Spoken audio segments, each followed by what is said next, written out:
এই ভিডিওতে দেওয়া সমস্ত রকমের তথ্য একটি শিক্ষামূলক কোর্সের জন্য। কোনো রকম বাড়িতে চিকিৎসা করার পরামর্শ দেয় না এই ভিডিও। কোনো রকম বাড়িতে চিকিৎসা করার আগে আপনার ডাক্তারের পরামর্শ অবশ্যই নিন, কেননা ডাক্তারের পরামর্শ না নিয়ে চিকিৎসা করলে এটি জীবন হুমকির সমস্যা হতে পারে। ধন্যবাদ টিম এনটি মেডিটিউব বাংলা। নমস্কার বন্ধুরা, মেডিটিউব বাংলাতে আরও একবার আপনাদের স্বাগতম জানাই। আজ কথা বলবো একটি অ্যান্টিবায়োটিক মেডিসিনের সম্বন্ধে, যেটির নাম হচ্ছে সেপ্টাম 500। এটি একটি ব্র্যান্ড নেম। জানবো সেপ্টাম 500 ব্র্যান্ড নেমের আর কি মার্কেটে পাওয়া যেতে পারে, মানে এই ব্র্যান্ড নেমটি ছাড়া আর কি ব্র্যান্ড নেম পাওয়া যেতে পারে, এর ভেতরে কন্টেন্ট সল্ট কী আছে, এটিকে কেমনভাবে ইউজেস করতে হয়, কী কারণে আপনি ইউজেস করবেন, ডাক্তারবাবু কেন এটিকে সবথেকে বেশি প্রেসক্রাইব করে থাকেন, কত দিনের জন্য, কত ডোজ পর্যন্ত, এটিকে নেওয়ার পরে কী কী সাইড এফেক্টস হতে পারে, সব কিছু আজ পুরো ডিটেলসে জানবো। পুরো ভিডিওর সাথে থাকুন, পুরো ভিডিওটি দেখতে থাকুন। কেননা আপনি যদি অর্ধেকটা জানেন তাহলে আপনার জীবনঘাতী সমস্যা হতে পারে। চলুন দেখে নেওয়া যাক আজকে সেপ্টাম ট্যাবলেটের সম্বন্ধে পুরো ডিটেলস।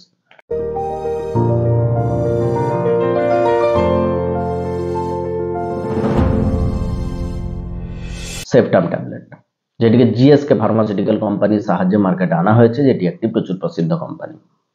জিএসকে যেটি একটি প্রসিদ্ধ কোম্পানি, সেটি একটি ব্র্যান্ড নেম হচ্ছে সেপ্টাম, যার ভেতরে কন্টেন্ট সল্ট আছে সেফুরক্সিম 500 মিলিগ্রাম।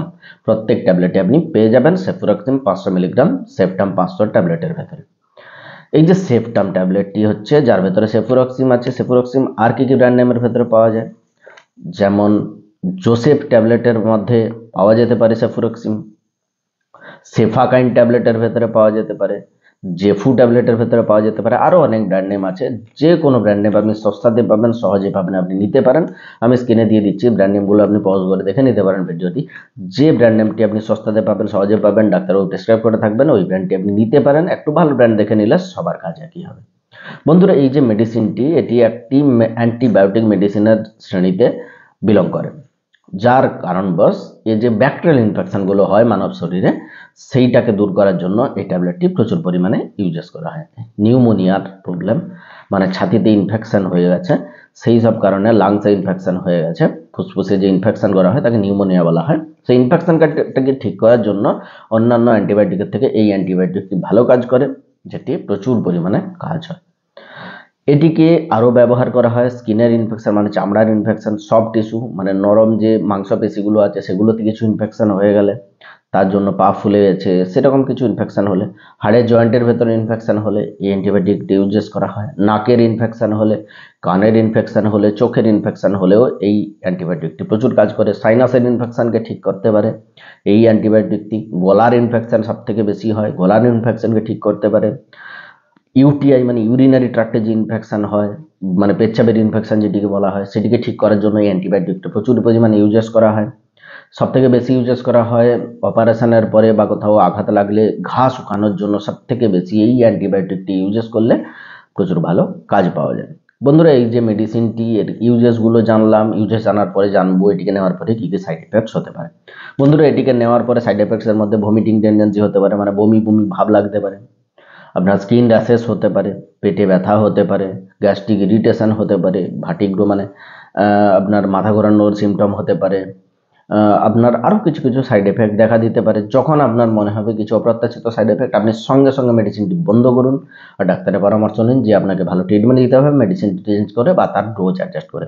সবথেকে গুরুত্বপূর্ণ পার্ট আছে এবার ডোজিং, কত মাত্রায় কতদিন পর্যন্ত নেওয়া যেতে পারে। সবসময় মনে রাখবেন রোগীর এজ মানে বয়স, রোগের সিভিয়ারিটি দেখেই সবসময় ডোজ নির্ধারণ করে থাকেন ডক্টর। এখানে যে নর্মাল রেকমেন্ডেড ডোজটি হচ্ছে, এটি কাউকে নেওয়ার পরামর্শ নয়, কিন্তু নর্মাল রেকমেন্ডেড ডোজটি আমি বলছি, এটি হচ্ছে একটি অ্যাডাল্ট ব্যক্তি মানে প্রাপ্তবয়স্কের ব্যক্তিকে আপনি যদি নর্মাল প্রবলেম হয় প্রত্যেকদিন সকালে একটি, সন্ধ্যাবেলা একটি, খাওয়ার পর নেওয়ার পরামর্শ দেওয়া হয়ে থাকে। যাদের খুব বেশি প্রবলেম হয় তাদের সকালবেলা একটি, দুপুরবেলা একটি, রাত্রিবেলা একটি নেওয়ার পরামর্শ দেওয়া হয়ে থাকে। এরকম ডিভাইডেড ডোজে ডাক্তারবাবু দিয়ে থাকেন। খাওয়ার পরেই নিন, অ্যান্টিবায়োটিক মেডিসিন খাওয়ার আগে নিলে বেশি গ্যাস্ট্রিক ইরিটেশন হতে পারে, সেই জন্য খাওয়ার পরেই নেওয়া সব থেকে বেটার, ডাক্তারবাবুরা রেকমেন্ড করে থাকেন খাওয়ার পরে নেওয়ার জন্য। বন্ধুরা, এটিকে নেওয়া যাবে না হচ্ছে, কিছু মেডিসিন ইউজেস করার আগে কিছু পাবন্দি আছে, মানে কিছু আপনার বাধ্যবাধকতা আছে। কিছু মেডিসিন মানে প্রেগনেন্সিতে আপনি কিছু মেডিসিন ইউজেস করার আগে ডাক্তারের পরামর্শ অবশ্যই নিন। আপনি 15 বছরের নিচে এই মেডিসিনটি ইউজেস করতে পারবেন না, ওদের জন্য অনেক কম ডোজ আছে, এটি অনেক বেশি ডোজের হয়ে যাবে। এটির কন্টেন্টসে যদি কেউ অ্যালার্জিক থেকে থাকে, মানে সেফুরক্সিম কন্টেন্টসে যদি কেউ অ্যালার্জিক থেকে থাকে তাকে দেওয়া যাবে না। এই কন্টেন্টটি দিলে তার জীবন ঘাতের সমস্যাও হতে পারে। আর অ্যালকোহলের সাথে এই মেডিসিনটি নেওয়া যাবে না।